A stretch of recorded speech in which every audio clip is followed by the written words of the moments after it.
Sutura de vísceras sólidas y huecas. Este es un tema muy importante. ¿Por qué? Porque estas suturas se realizan en todas partes del mundo, en todas las clínicas, hospitales, postas, etc. Entonces hay que saber diferenciar entre víscera sólida, víscera hueca. ¿Qué clase de sutura se pone cada una y con qué material de sutura? Esta clase, este capítulo que estamos llevando es de técnica operatoria. Cómo se opera y con qué se opera.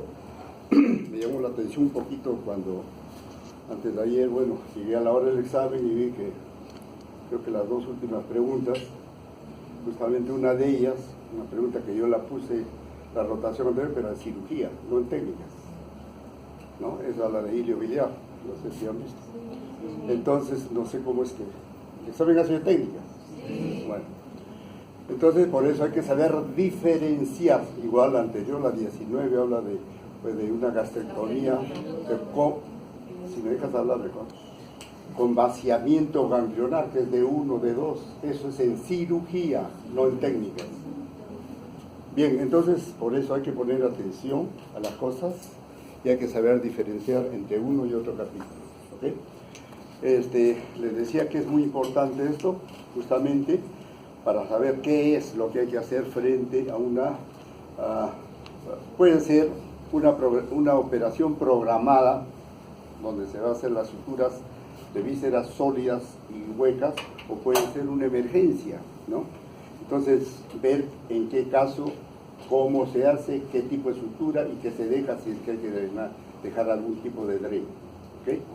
Entonces, un favor, ¿podrías apagar la luz de acá adelante? La de adelante, ¿no? Gracias. Bien. Aquí tenemos en esta diapositiva una imagen, la saqué de Netter, en la que se puede observar tanto las vísceras huecas como las vísceras sólidas, ¿no?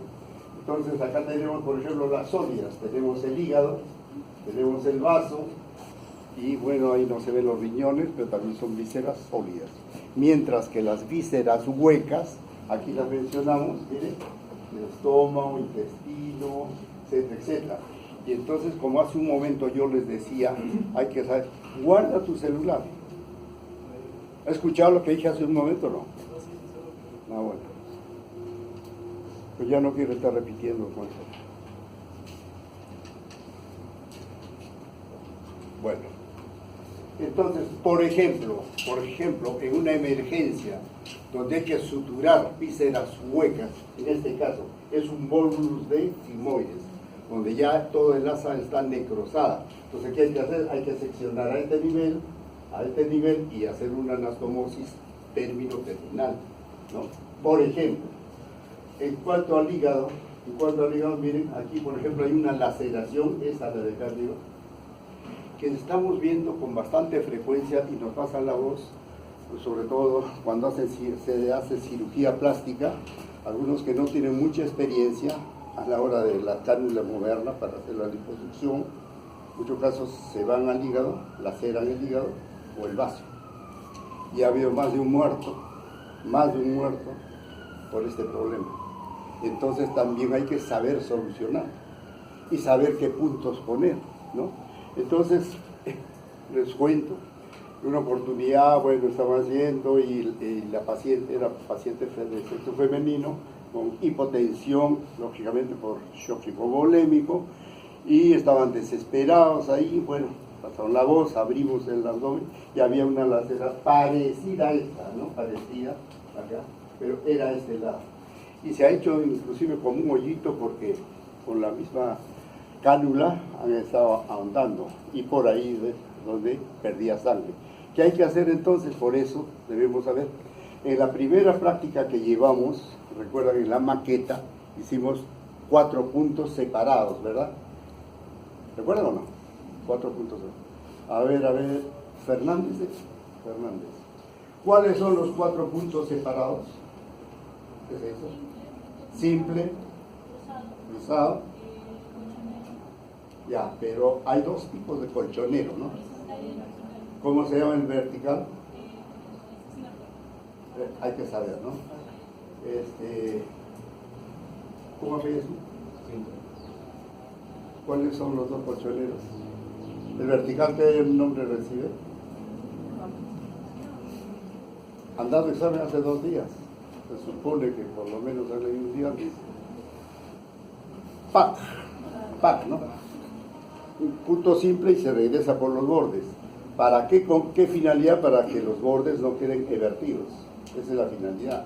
Desde piel gruesa, cuero cabelludo, aponeurosis, ¿cierto? Pero lo más importante para hablar de esto es, hay un tercer punto separado. ¿Cuál es ese tercer punto? ¿Prado? ¿Prado? Sí. Ya. ¿Cuál es ese tercer punto? El cuarto punto separado. Ya lo mencionó ya los otros.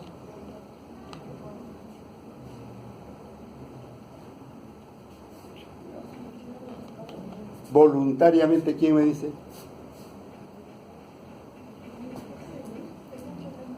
El punto Halsted, que es la U echada.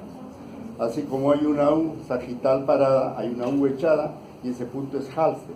Y ese punto Halsted principalmente, no solamente es específico para las vísceras sólidas, es para vísceras sólidas.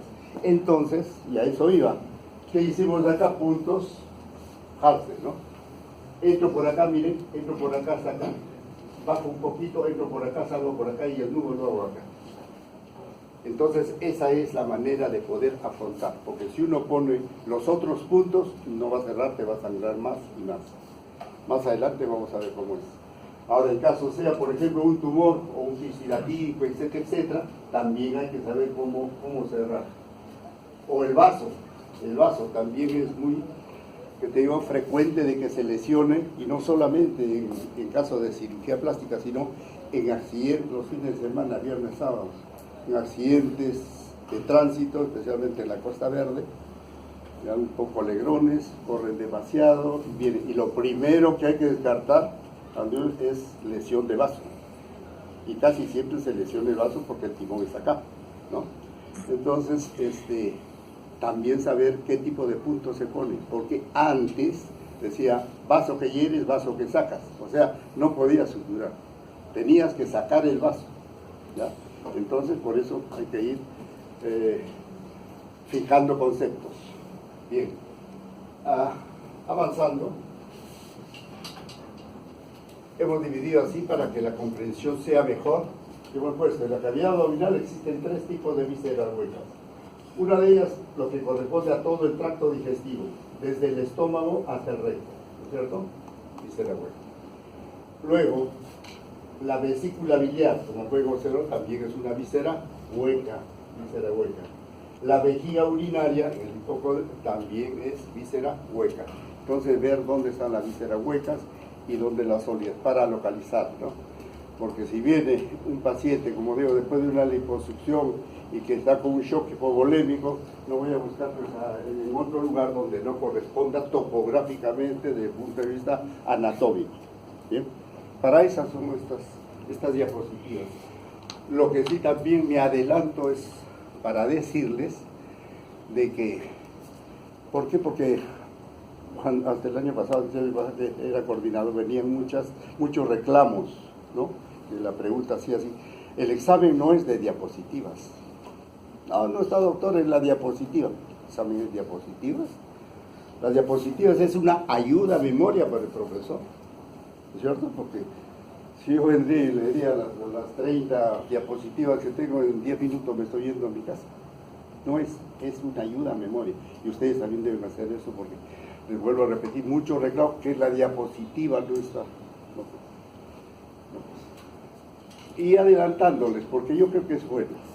La rotación anterior, esta misma clase, yo puse una pregunta en relación a la clasificación de Brisbane del 2000.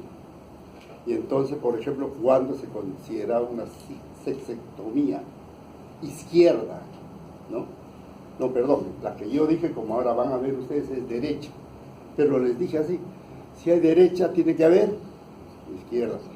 Entonces era para suponer a él en la izquierda que pasa. Y le puse esa pregunta de izquierda. Y fallaron y estaban que reclamaban. Entonces ya les digo, no todo lo que está solamente en la diapositiva es para motivo de preguntas de examen, etcétera, etcétera. Bien. Perdón.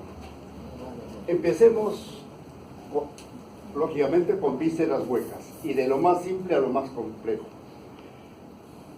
Hay unas lesiones puntiformes, en este caso es del estómago, que puede ser del intestino, del hígado, colon, etc. ¿Y qué hay que hacer nosotros? Lógicamente, hacer unos puntos simples, de los 4 puntos separados que ya dijimos, puntos simples, pero con material no absorbible, porque va a ser un solo plano. Y la que le da firmeza, la que le da consistencia a la sutura, es el material no absorbible. Ahora más adelante vamos a ver, y casi todo vamos a hablar respecto a la anastomosis, y siempre se hacen en 2 planos, ¿ya? Por eso se le digo. Entonces, en este caso son puntos simples y que va a afrontar de esta manera. Aunque no quiero adelantarles mucho para que no confundan, nosotros, algunos que ya tenemos un poquito más de experiencia, estos puntos, en vez de ser simples, le hacemos un punto gambé o gambí, como quieran pronunciarlo. Y ya les voy a decir más adelante por qué y por qué se ponen esos puntos. Bien, siguiendo. Aquí tenemos nosotros el punto cero seroso, o llamado también cero muscular, que es la jareta, como pueden observar ahí, ¿no es cierto? Es una jareta que en el momento de anudar, en este momento, toda esta parte se va a invaginar, y entonces, solamente para recordar, ¿alguien tiene un plumón? ¿Tiene? Ya que levantaste la mano, por favor, ¿podrías pedir abajo la secretaría? Parece que ya te estabas como voluntario. Ya, entonces, para ir viendo también cuándo hacemos pues la jareta, y ya lo hemos hecho. A ver, mientras trae el plumón, ¿quién me dice? ¿Han hecho jareta? A ver tú, ¿has hecho jareta? Este punto.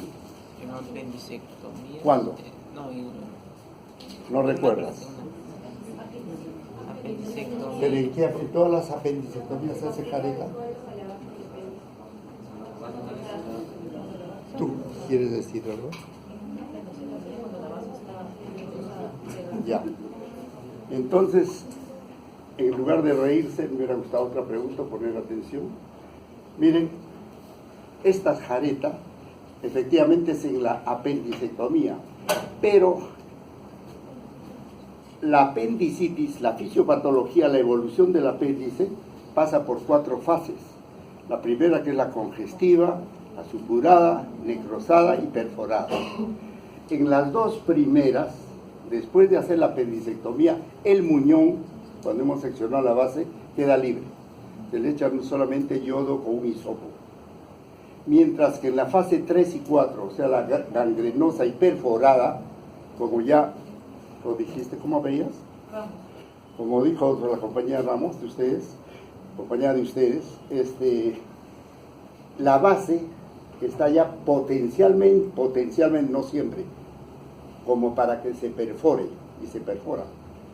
Entonces, ¿qué pasa si no se invagina el muñón apendicular? ¿Dónde va a salir la secreción fecaloidea? ¿Dónde? Al peritoneo, y nos va a dar una peritonitis. Entonces es por ese motivo, no sé a qué secretaría se ha ido, compañero, al rectorado, abajo no más. Bueno, para hacerles el dibujo y hacerles comprender, ¿no? Bueno, ya debe llegar. Entonces ese es el motivo por el que se hace. En conclusión, resumen, no en toda apendicectomía se hace jareta. Solamente en estadios 3 y 4, donde ya la pared es necrosada y posiblemente podría perforarse. Pero en estadios 1 y 2 lo dejo a muñón libre. ¿Ok? Bien. Sigamos.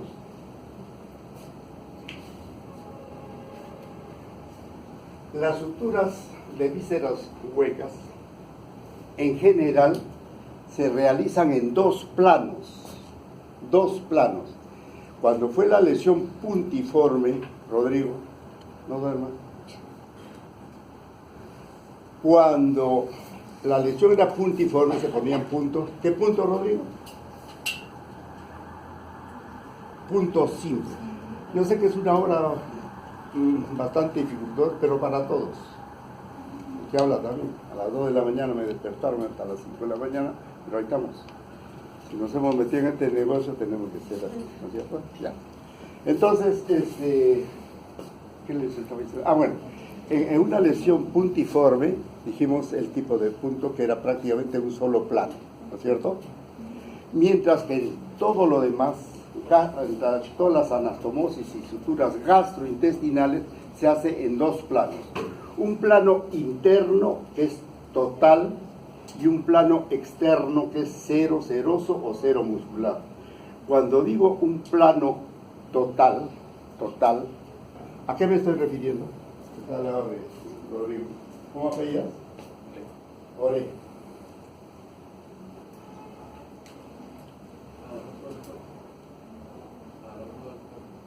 O sea, atravesamos todas las capas anatómicas, desde la serosa hasta la mucosa. A eso se llama total, ¿no? Mientras que en otras no llegamos a la mucosa, solamente en la serosa y nos vamos al otro lado de la serosa. ¿Comprenden, no? Y es la que le da, como le digo, la consistencia a la anastomosis. Entonces, en esta anastomosis vamos a aprender todas las suturas, y les he traído esto porque con esto van a fijar y no se van a olvidar. Estoy seguro de ello. Pero para ellos, como haciéndoles un resumen, hay unas suturas perforantes, que son las totales, que perforan todo, de serosa hasta mucosa, y hay las no perforantes, que son las cero serosas o cero musculares. ¿Ok? Bien, ahora sí. Entonces, supongamos, hicimos una resección, que fue motivo de la práctica anterior, fue resección intestinal y una sutura y una anastomosis término-terminal, ¿no es cierto? ¿Fue así o no? Sí. Entonces, ¿qué pasó por este caso? Este caso más o menos coincide. Se hizo la resección y luego hay que hacer la anastomosis. Entonces, para hacer la anastomosis y para ordenarnos, miren, un plano total, tenemos... Se iba a dormir, ¿no?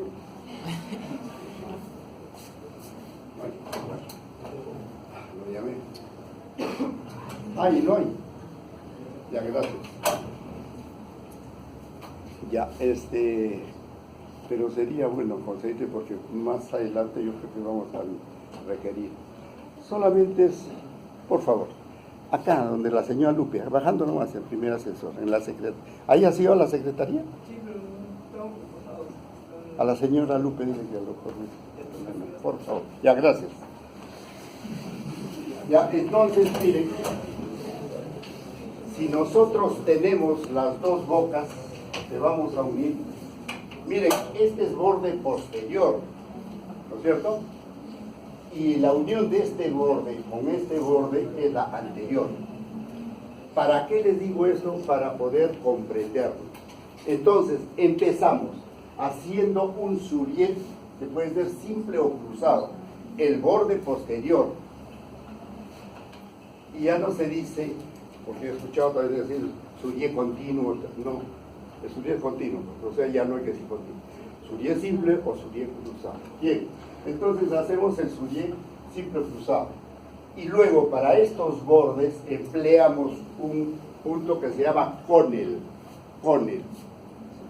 que también es perforante. Es equivalente al suriet. ¿Bien?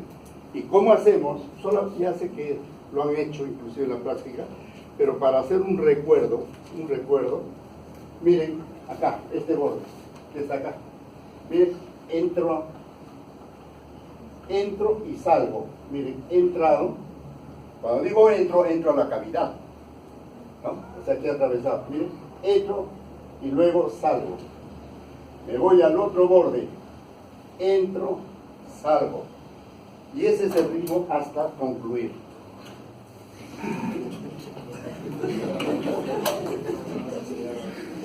Gracias.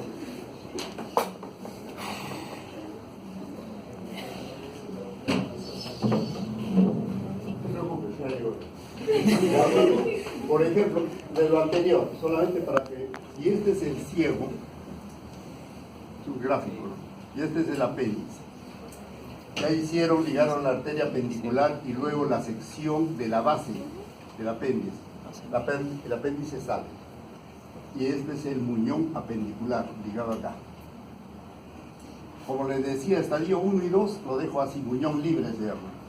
Estadio 3 y 4 lo invagino con la jareta. Si nosotros vemos por arriba el ciego, miren, y esta es la jareta, el muñón apendicular, hacemos la jareta, entro, salgo, y lo abrimos. De tal manera que esto se invagina, se introduce. Entonces, al introducir esta, miren, al hacer la jareta, miren cómo está en un inicio, se convierte en este dibujo. Este es el muñón, está para adentro. Que si se perfora, si se abre, ¿para dónde va la pus? El intestino, y no hay que reintervenir al paciente porque no va a tener peritonitis. Entonces es muy importante por eso el concepto, ¿no? Bien,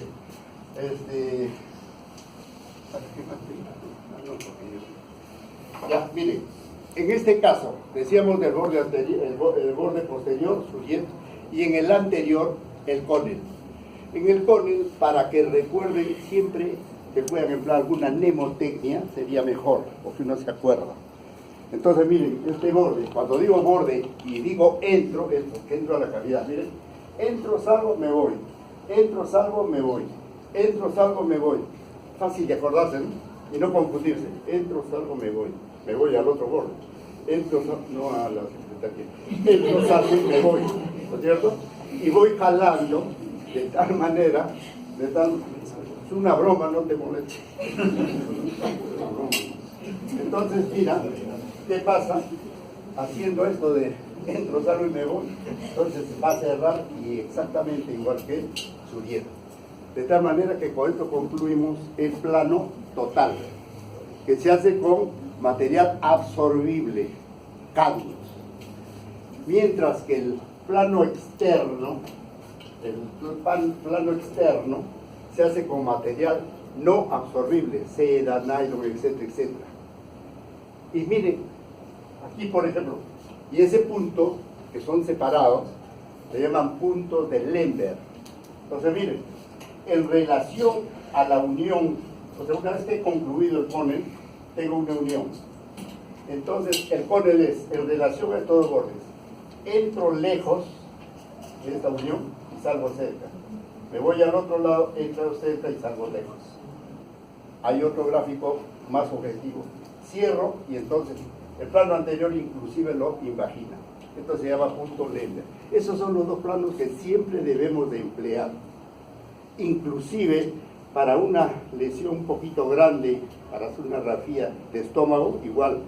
Porque a la hora de la cicatrización tiene que ser mucosa con mucosa, serosa con serosa. Y esa es la idea, ¿no? O sea, después del primer plano, peritonizar, le llaman así. Bien, entonces, de acuerdo a estos puntos, ¿hay alguna duda? Si la hay, por favor.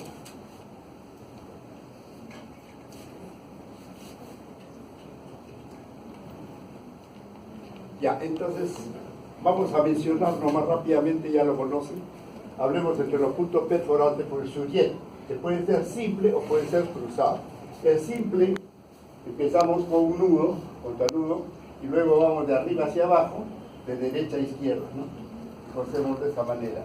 Y a la hora que jalamos el hilo, inclusive externamente se va a ver como una espiga, A diferencia del, bueno, este es el simple, como le digo, ¿no?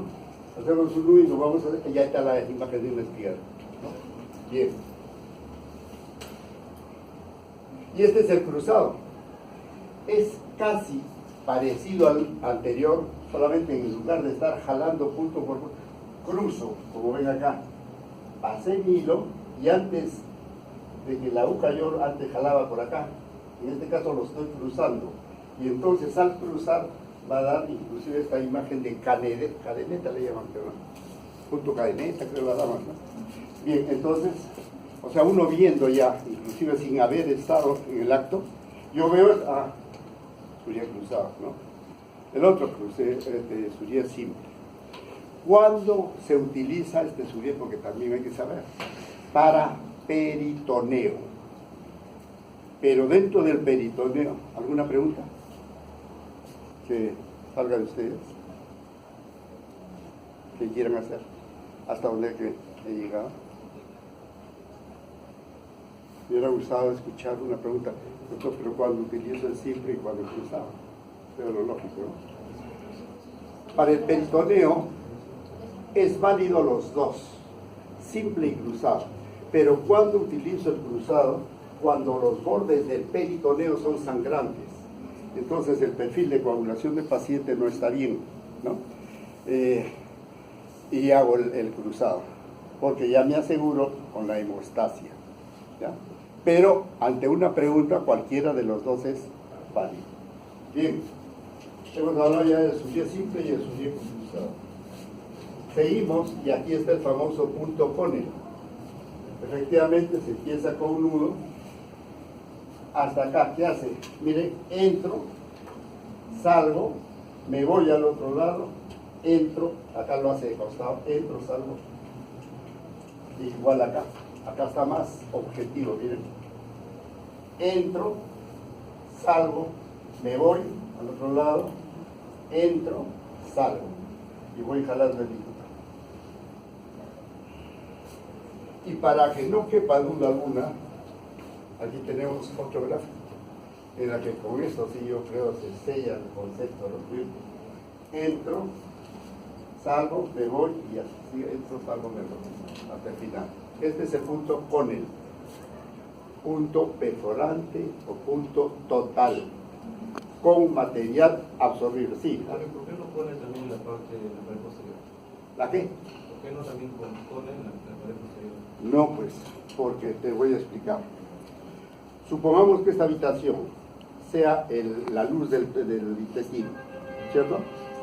Entonces, si yo quiero hacer, por ejemplo, Suriet, es el piso el que lo coso así, ¿no? Porque oye, ¿sí o no? Ya, coso acá. Podría ser el mismo punto arriba, pero estando afuera, pues nosotros estamos afuera del tubo. ¿Podríamos seguir con eso? No. Entonces es por ese motivo que se cree el cónel. Ahora al revés, ya tú mismo sacas una conclusión. ¿Cómo haces el cónel estando acá adentro? Acá abajo en la luz. ¿No? ¿Más o menos? Ok. Bien, entonces sigamos. Acá está claro. Ya.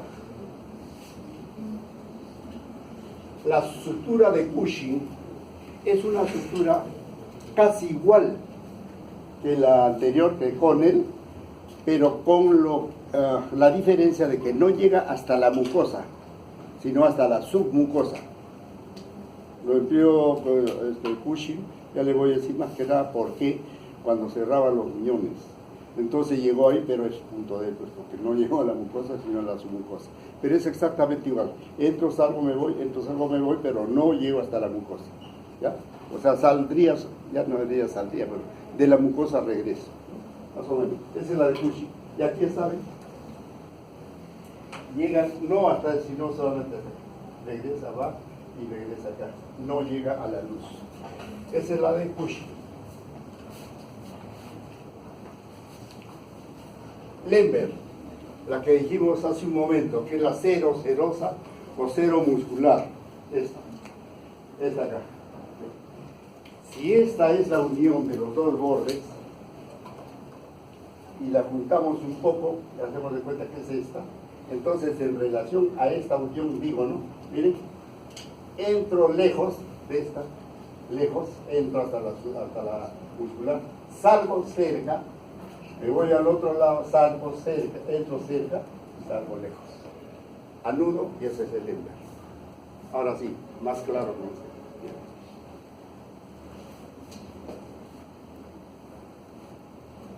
Ahí está.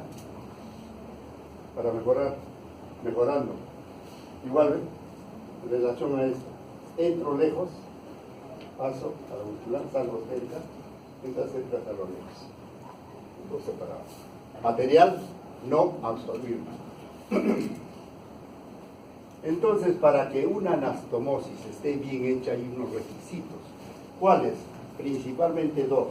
Mantener una buena irrigación sanguínea, lógicamente en los bordes que vas a unir. Porque si no hay una buena irrigación, eso se necrosa y falla, hay dehiscencia. Y la segunda, evitar la tensión de la línea de sutura. ¿Y por qué crees evitar la línea de sutura? Tensa. Se puede ver. ¿Quién me dice? A ver, por lógica. ¿Qué pasa, por ejemplo? Ya ustedes dos. ¿Podrían pararse un momentito, por favor? A ver, se dan la mano. Ya. Tú jalas para allá y tú para allá. ¿Quién gana? Ya, está cansado. Pero si no estuviera cansado y tendría la misma fuerza, habría un momento que se suelta.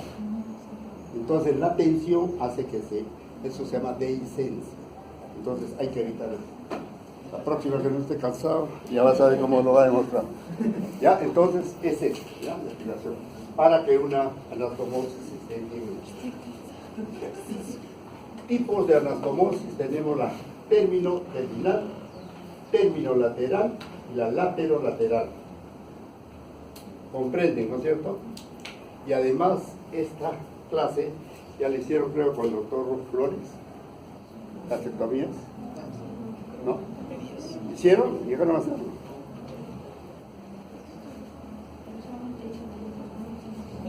Es que esto es muy importante,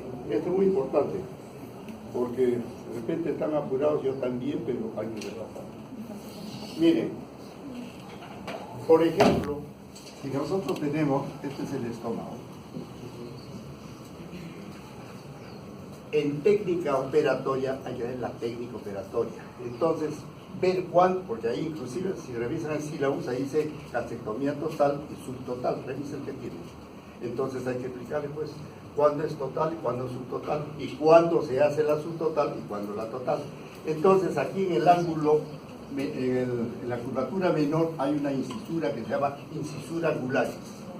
Si nosotros trazamos una línea imaginaria, todo tumor que esté por debajo de esta incisura, digamos acá, será subtotal.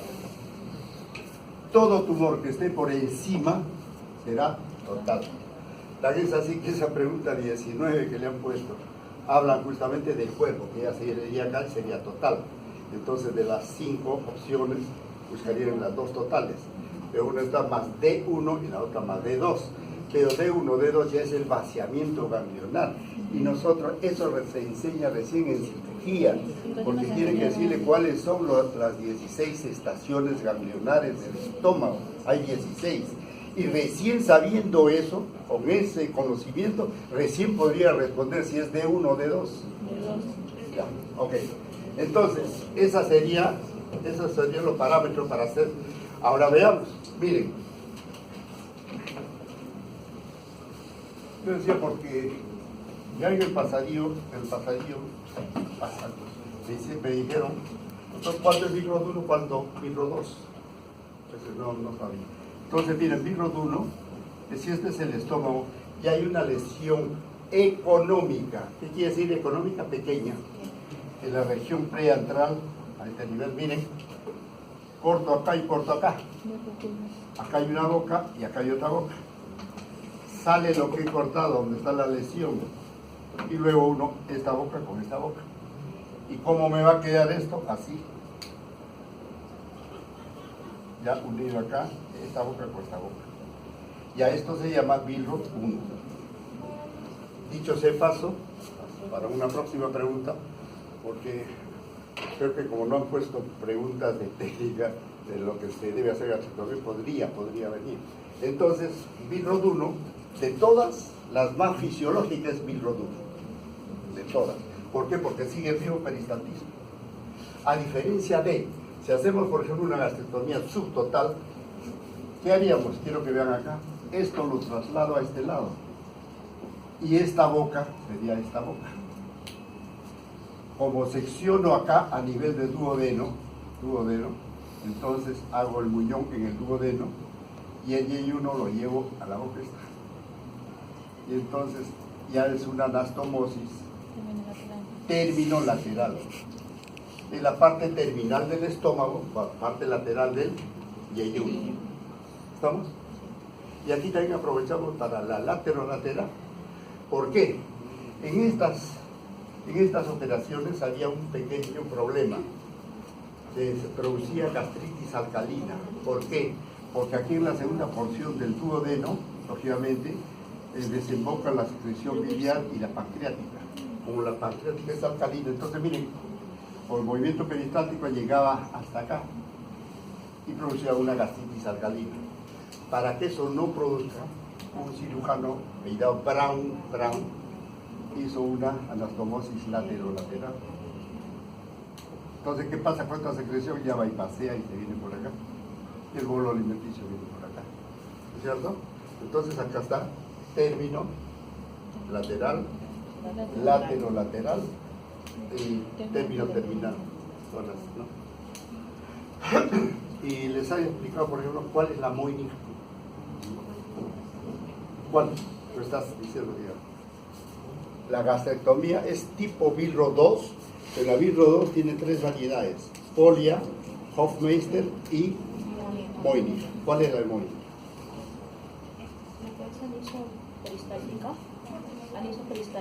Anisoperistáltica. También, solamente un minuto, pero es necesario que sepan. Yo sé que los canso, pero yo creo que es necesario.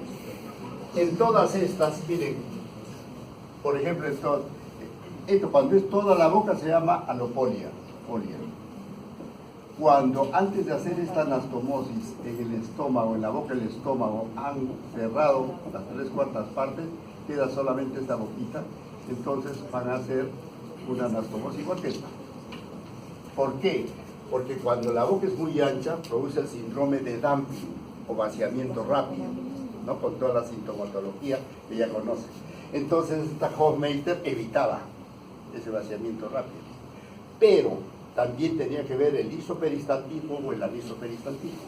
Ambas, miren, si yo llevo el yeyuno, estoy hablando de yeyuno, acá la boca, llevo el yeyuno, lo más proximal, esta boca, en cuanto al yeyuno, sería la boca aferente.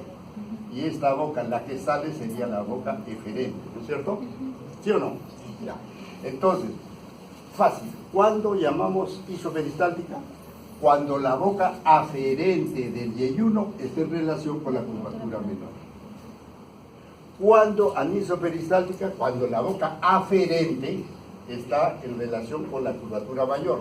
Y esa es la de Moynihan que le estaba preguntando. ¿Qué es esta? Miren, si esta es la boca, este es el muñón duodenal, miren, no llego acá, sino miren cómo me voy. Empiezo por acá y vengo acá. Entonces la boca aferente, y esta es la boca eferente. Entonces la boca aferente está en relación con la curvatura mayor. Esa es la anisoperistáltica y esta es la de Moynihan. Nada más eso para que tengan una idea. Porque aunque muchas veces uno un poquito desestima, pero por ejemplo, una de las preguntas que se puso ahora para los exámenes de la residencia y otra, y quiero también que se conceptúen bien las cosas y ya nos estemos acostumbrando a la terminología médica. Hubo un alumno que pidió tanto hablar porque no se puede, hasta que fueron entre dos profesores. Sí, profesor, ¿qué cosa es litos? Preguntando qué era litos. No fue, por favor. Bueno, ya, entonces esa es la iso y la anisoperistática. Y por último, porque es... Sigamos. Esa es la anastomosis. Esto queríamos hacer para que en esto se pueda observar la término terminal, término lateral y laterolateral, ¿correcto? Y siempre en dos planos, salud. Siempre en dos planos. Este hemos hecho, es la resección intestinal. La semana pasada hicimos esto. Y miren, lógicamente, anastomosis, término terminal. Pero, acá quería decirles una cosa, porque esto ya va a estar para el segundo examen. Entonces, antes de hacer la resección del intestino, nosotros ligamos vasitos acá en el meso, ¿cierto? ¿Recuerdan? Entonces quedó una abertura que se llama ventana mesentérica. Y pueden observar, y para eso les he traído esta lámina. Miren, la ventana mesentérica la cerramos con puntos simples. A ver, oré, ¿no? A ver, oré, ¿por qué crees que cerramos la ventana mesentérica?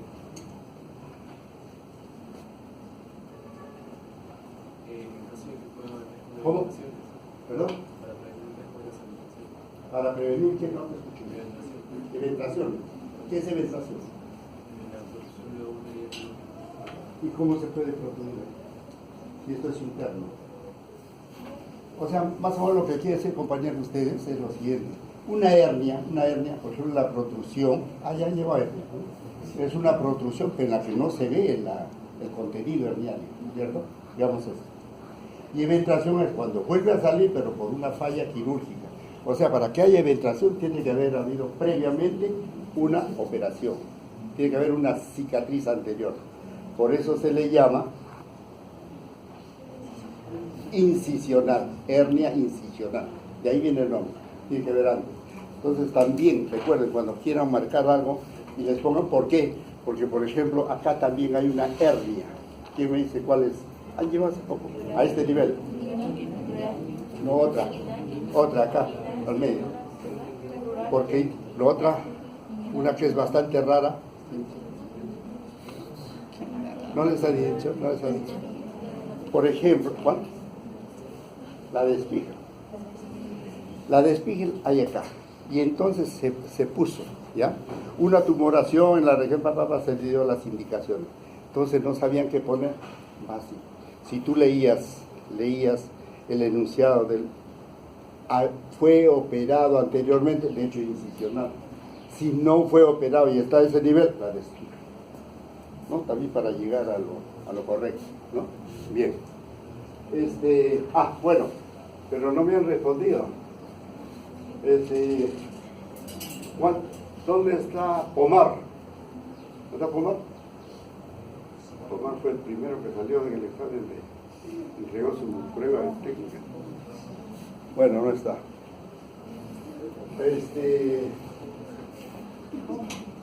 Orellana. ¿Perdón? No, tal vez. Ya. Entonces yo les digo, no, ya lo dijo acá la compañera, se cierra para evitar una hernia interna. Hernia interna. ¿Por qué?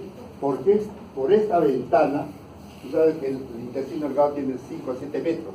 Con los movimientos peristálticos se puede meter. Rota y forma una hernia interna y esta una obstrucción intestinal. Ese es el motivo por qué hay que cerrar.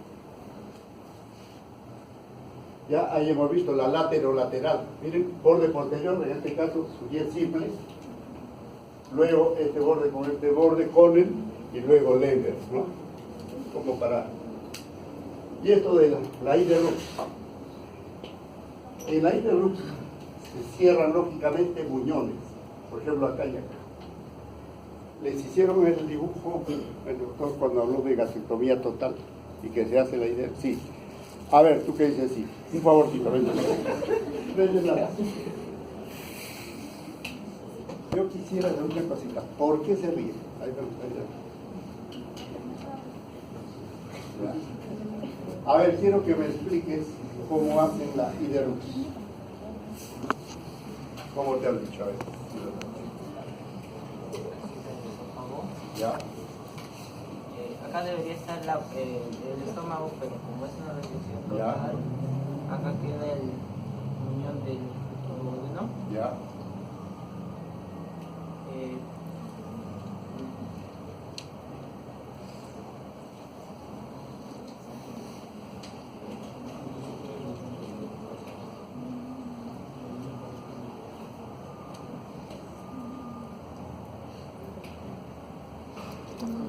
Ese dibujo también está ahí, ¿no es cierto?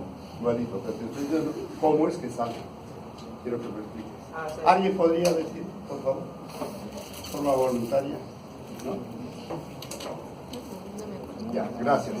Esto es lo que, miren, y no es que les dé mal. Yo siempre le digo lo siguiente, todos hemos pasado lo mismo, como estudiantes, como alumnos, y además acá no venimos sabiendo, pues si no, ¿a qué venimos?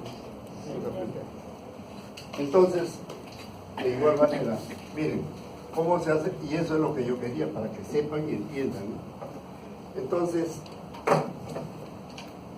si este es el estómago, acá sí voy a dibujar el pellejillo largo. se hace una gastrectomía total, secciono acá, ¿correcto? Me queda el esófago, sería este el esófago por su boca. Secciono acá, entonces me quedaría todo esto, pero como hago un muñón del duodeno, me queda todo esto y ayuno. En las anteriores, y a eso voy, en la Billroth 2, en ningún momento hemos seccionado el ayuno, hemos llevado en asa, ¿cierto? Ya sea la isoperitática o la miso, en asa, no hemos seccionado. Para la IRERUX sí se secciona el yeyuno. Y miren, secciono acá más o menos a 30-40 centímetros el ángulo de 30 acá. Al seccionar tengo dos bocas. Esta que es la boca, vamos a llamarle 1, y esta la boca 2. Es decir, para darnos cuenta, o incluso para leer. Entonces, si yo traslado este muñón duodenal acá, el muñón duodenal, esto, con toda esta parte, ¿no? Y esta es la boca 1, o sea, tengo pendiente la boca 1. Y el compañero de ustedes, lógicamente, digo, al seccionar esta es la boca del esófago. Entonces, mire, la boca 2, la 2, el dibujo lo hiciste bien. La boca 2 es la que se lleva acá para la anastomosis, la boca 2. Y esta es toda la parte recta. Lo hiciste bien, inclusive el dibujo. Y la boca 1 va a desembocar acá. La boca 1, eso es lo que te faltó decir, ¿no? Y que la boca 1 es esta. Y entonces se ha formado una Y, que es la IRERUX. Pero de esta manera. Por aquí va a venir la secreción que hablamos hace un momento. Y por aquí el bolo alimenticio. Entonces, esta es la IRERUX y así se ha formado. Para que tengan una idea. Lógicamente le dan una leyita o ven en el internet, no sé. Ya más o menos. Es más fácil al menos para entender. ¿No? ¿Valió la pena medio minuto? Sí, ya. Esta sería la IRERUX. Y ahora sí nos olvidamos de eso. ¿Para qué traje el plumón? Ya, miren, entonces, pero esta es la idea. Y a lo que iba, estos muñones, este y este, se cierran con un punto llamado, que no lo he puesto en la diapositiva, Parker-Kerr. Parker-Kerr. ¿En qué consiste? Bueno, supongamos el muñón. Supongamos que esta sea la luz del duodeno, ¿no? Y el Parker-Kerr sirve para hacer el muñón. Pongo una pinza atraumática, ese clamp, acá. Y empiezo a hacer los puntos de Cushing, por eso que le puse. Pero por debajo de la pinza, que ya está pinzada.